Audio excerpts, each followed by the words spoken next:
भी सबको नसीब नहीं होता, बड़े भाग्यशाली को मिलता है। और जो बुढ़ापे में भी सुखी और आनंद से रहते हैं, ऐसे लोग और बड़े भाग्यशाली होते हैं। बुढ़ापे की अवस्था एक ऐसी अवस्था है जिसमें बहुत सारे परिवर्तन दिखाई देते हैं। कुछ लोग जो पहले से योजना बनाकर चलते हैं, उन्हें बुढ़ापे में कोई कष्ट नहीं होता, और जो कोई योजना नहीं बनाते, उनके लिए जीवन के इस पड़ाव पर दिक्कतें हो सकती है। आज हम इस वीडियो में बुढ़ापे में सुखी रहने के कुछ मूल मंत्र एक सुंदर सी कहानी के माध्यम से लेकर आए हैं। आज हम इस है शरीर के अंदरूनी अंग भी ठीक से काम नहीं करते। घर में बच्चे स्वयं निर्णय लेने की स्थिति में आ जाते हैं, तो घर में भी बुजुर्गों का महत्व पहले जैसा नहीं रहता। चेहरे पर झुर्रियां आ जाती हैं और खाल सिकुड़ जाती है, कमर झुक जाती है। कभी कभी तो ऐसा देखने में आता है कि घर में बेटों की बहुएं आ जाती हैं, तो बुजुर्गों की चारपाई भी घर से बाहर हो जाती है। दोस्तों, मन में विचार करो। दोस्तों, मुख्य रूप से जीवन में 3 अवस्थाएं हैं: बचपन, जवानी और बुढ़ापा। कहा गया है कि जवानी को देख देख व्यर्थ ही ग्रभावे हैं, बुढ़ापा और मौत बंदे सभी को ही आवे हैं। बुढ़ापा और मृत्यु शाश्वत है, सब पर बुढ़ापा भी आता है, सबको मृत्यु भी आनी है। ये अटल सत्य है, इसको कोई झुठला नहीं सकता। दोस्तों, बुढ़ापा वीडियो में बताएंगे कि कौन सी 2 चीजें छोड़कर और 3 चीजें अपनाकर आप बुढ़ापे में सुखी रह सकते हैं। अगर आप इन बातों का पालन करेंगे तो निश्चित ही आपका बुढ़ापा मस्त और आनंदित होकर बीतेगा। ये जानकारी हम सभी के लिए बहुत उपयोगी है। आज आप जवान हैं तो आज न सही, कल हमें भी इस मुकाम पर पहुंचना है। अतः ये वीडियो बहुत महत्वपूर्ण और उपयोगी है, इसलिए प्रार्थना है वीडियो को पूरा और अंत तक देखें। मित्रों, शुरू करने से पहले एक नम्र निवेदन, कृपया वीडियो को लाइक कर दें। दोस्तों, आपने देखा होगा कि बुढ़ापे में बहुत सारे परिवर्तन आते हैं। हमारी सारी कर्मेंद्रियां, ज्ञानेंद्रियां साथ छोड़ जाती है। हाथ पांव काम करना बंद कर देते हैं। आंखों से कम दिखाई देने लगता है, कानों से सुनाई भी कम देता है, ऊंचा सुनाई देने लग जाता है। जीभ में स्वाद कणिकाएं नष्ट हो जाती हैं, किसी चीज में स्वाद नहीं आता। दांत भी साथ छोड़ जाते हैं, जिससे बहुत सी चीजों पर मन मचलता है, लेकिन नहीं खा सकते, दांत है ही नहीं। स्मृति क्षीण हो जाती है, मतलब याददाश्त कम हो जाती। ऐसी स्थिति में रहकर बुजुर्ग क्या सोचता होगा कि जिस घर को मैंने इतनी मेहनत और लगन से पाई पाई जोड़कर बनाया था, आज वो ही मुझसे छीन लिया गया। सोचो कितना कष्ट होता होगा उसे। जब वह घर का बुजुर्ग रोटी पानी मांगता है तो बच्चे सुनते नहीं, दी फिर उसे गुस्सा आता है, गाली देता है। सबसे बड़ा कष्टकारी जीवन तो तब हो जाता है जब पति या पत्नी में से कोई एक बिछड़ जाता है, फिर उसका ख्याल रखने वाला, उसकी भावना समझने वाला कोई नहीं रहता। सोचो तब वह कितना अकेला और दुखी महसूस करता होगा। लेकिन दोस्तों, यह कहानी सबकी नहीं है, सबके साथ ऐसा नहीं होता। कुछ लोग अपनी वृद्धावस्था को बड़े सुख और आराम से व्यतीत करते हैं। ऐसे लोग क्या योजना बनाते हैं, यही हम बताने जा रहे हैं। याद रखना दोस्तों, पुरुष के जीवन में सबसे अच्छा कोई दोस्त हो सकता है तो वह उसकी पत्नी ही, और एक स्त्री का सबसे सच्चा और अच्छा दोस्त कोई हो सकता है तो वह उसका पति ही हो सकता है।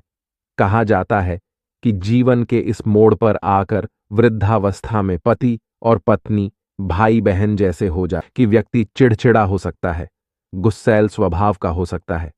बहू बेटे नाती पोतों की अपनी अपनी दुनिया होती है, सबकी जरूरतें अपनी अपनी होती है, कोई किसी की नहीं सुनता, सबकी अपनी अपनी अलग दुनिया हो जाती है। ऐसी स्थिति में कैसे हम सुखपूर्वक अपनी वृद्धावस्था को बिताएं, यही हम आज इस कहानी के माध्यम से बताने जा रहे हैं। मित्रों, और ऐसा ही एक ग्रस्त था, बहुत चिड़चिड़े स्वभाव का, बहुत गुस्सैल, बात बात में नाराज होने वाला। उसकी पत्नी समझाती कि आते हैं, इतने लंबे समय तक एक दूजे के साथ रहते हुए वह एक दूसरे का रूप हो जाते हैं। दोनों एक दूसरे को समझ जाते हैं, बिना कहे सुने भी एक दूसरे की इच्छा और आवश्यकता समझ जाते हैं।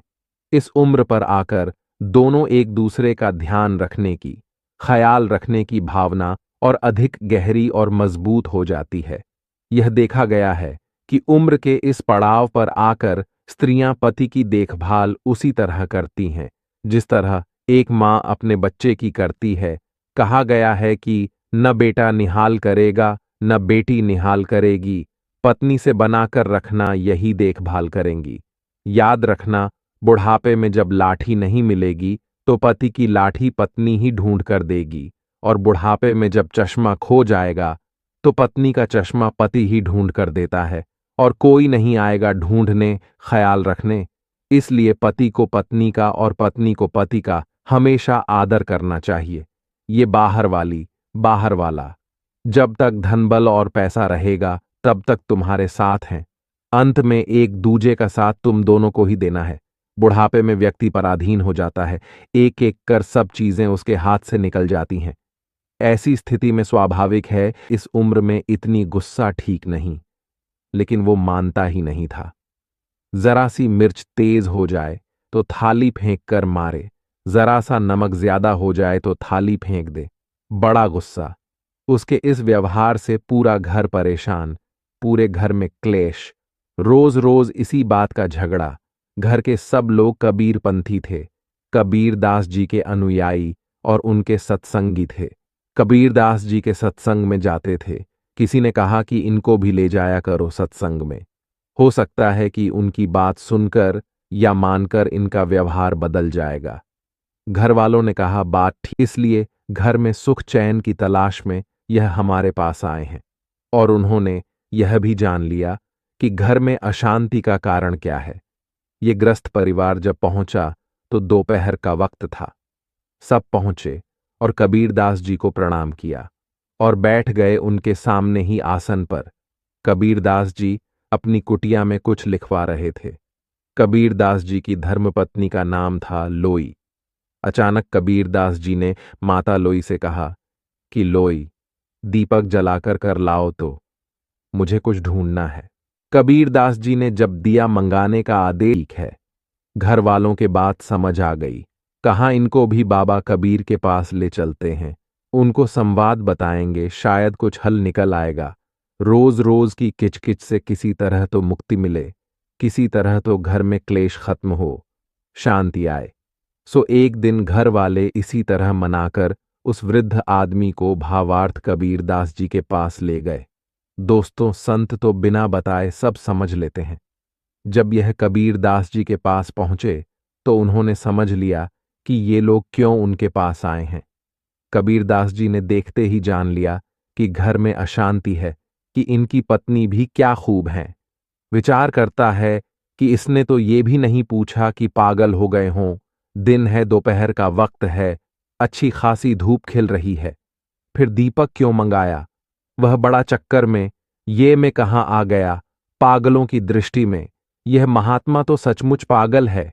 यह महात्मा तो पागल है ही, सबसे बड़ी पागल और मूर्ख इसकी पत्नी है। ये पागल मेरे घर में शांति लाएंगे, ये मेरे घर के क्लेश खत्म करेंगे, ये मेरा बुढ़ापा ठीक करेंगे। उसके मन में सवाल ही सवाल बार बार, लेकिन उसने कुछ कहा नहीं। जला फूका शीश दिया तो ग्रस्त को बड़ा आश्चर्य हुआ कि दोपहर का वक्त है, अच्छी खासी धूप खिल रही है, ऐसे में दिया मंगाने का क्या औचित्य। अब वो ग्रस्त सोचे कि महात्मा या तो मूर्ख है या फिर पागल। भला सूरज की अच्छी खासी रोशनी है और यह दीपक मगा रहा है, यह तो अजीब महात्मा है। ग्रस्त मन ही मन ऐसा सोच रहा था। तब तक माता लोई जलता हुआ दीपक लेकर हाजिर हो गई। उन्होंने चुपचाप दीपक दिया और अंदर चली गई। अब ग्रस्त सोचे सा गुस्से में बैठा रहा। बाबा कबीरदास जी ने उसके मन की बात समझ ली कि यह गुस्से से तिल मिला रहा है और हमें पागल समझ रहा है। उन्होंने ये भी जान लिया कि गुस्सा इसे इसलिए आ रहा है कि लोई ने एक भी सवाल क्यों नहीं पूछा, इस बेवकूफी के लिए हमसे लड़ी क्यों नहीं। बाबा कबीर समझ तो सब गए, लेकिन बेपरवाह होकर दीपक की रोशनी में लिखते रहे। उस गुस्सैल बुजुर्ग आदमी ने फुसफुसाते हुए अपनी पत्नी बच्चों से कहा, कि ये पागल लाएगा हमारे जीवन में शांति। अब हद हो गई, चलो यहां से। मैं एक क्षण भी यहां नहीं रुक सकता।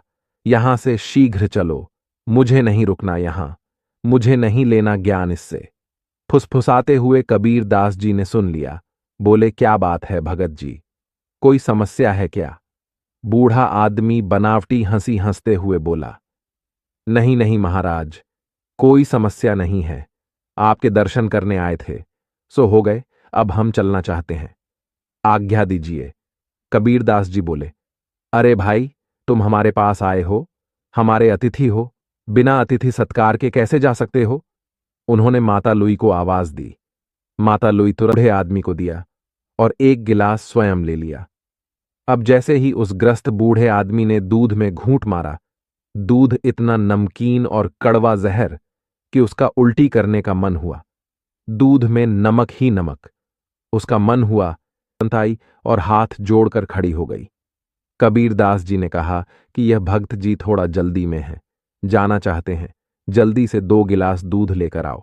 ग्रस्त ने मना किया, अरे नहीं महाराज, हम घर से भोजन करके आए हैं, दूध की कोई आवश्यकता नहीं है। लेकिन कबीर दास जी ने कहा कि आप हमारी कुटिया में पहली बार आए हैं, बिना आतिथ्य सत्कार के कैसे जा सकते हो? बूढ़ा आदमी चुप हो गया। बिना कुछ कहे, बिना कुछ पूछे अंदर गई और 2 गिलास दूध लेकर हाजिर हो गई। बाबा कबीर जी ने 1 गिलास दूध उस बूढ़ की दूध को फेंककर मारू इस महात्मा के सिर में। उसका तो रोज का यही काम था। कभी मिर्च ज्यादा दिखे तो फेंक दी थाली, कभी नमक ज्यादा हुआ तो फेंक दी थाली। अब उसने कबीर दास जी को गुस्से से देखा। कबीर दास जी तो बड़े सहज भाव से दूध पी रहे थे, उनके चेहरे पर ऐसे कोई भाव नहीं। उसका तन जल गया। कहा, कुछ नहीं। मन ही मन कहा कि आज यह बालक मुझे लिवा लाए, यह संत है, यह तो सचमुच कोई पागल इंसान है। हद हो गई। गिलास एक और रख दिया और बाबा कबीर जी से बोला, महाराज, अब आज्ञा मिले, हम चलते हैं। कबीर दास जी ने कहा, शायद तुम कोई समस्या लेकर आए थे, तुमने अपने आने का कारण तो बताया ही नहीं है। ऐसे कैसे जा सकते हो? कोई समस्या हो तो बताओ, शायद हम कोई हल निकाल सकें।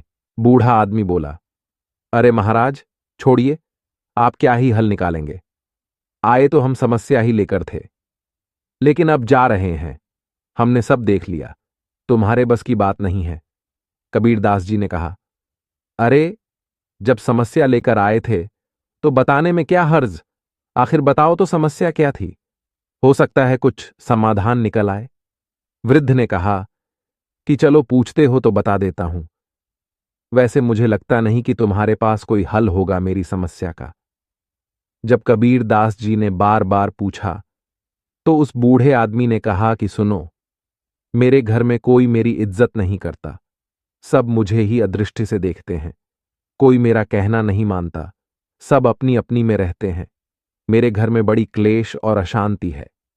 मैं अपने घर में शांति और समृद्धि चाहता हूं, इसलिए आपके पास आया था। लेकिन आपकी मूर्खता देखकर से आपने तो एक शब्द तक नहीं कहा, पर कैसे बता दिया। महाराज कबीर दास जी ने कहा, सुनो, याद करो जब तुम आए थे, मैं तुम्हारे सामने ही अपनी पत्नी से जलता हुआ दीपक मंगाया था। मंगाया था कि नहीं? उसने कहा, मंगाया था। तो कबीर दास जी कहते हैं कि हमारी पत्नी ने तुरंत हमारी आज्ञा का पालन किया और बिना कुछ पूछे, बिना कुछ कहे, हमारी आज्ञा का पालन करते हुए जलता हुआ दीपक लेकर आईं। उन्होंने यह तक मुझे पक्का विश्वास हो गया कि आपके पास मेरी समस्या का कोई हल नहीं हो सकता। मेरे घर में शांति लाने के लिए आप कुछ भी नहीं कर सकते हो।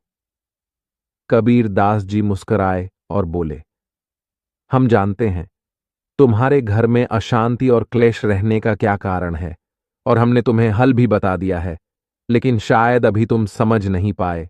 जब कबीर दास जी ने ऐसा कहा तो बुजुर्ग आदमी बोले, वाह, कमाल की बात है, आपने हल भी बता दिया, लेकिन जब से हम आए हैं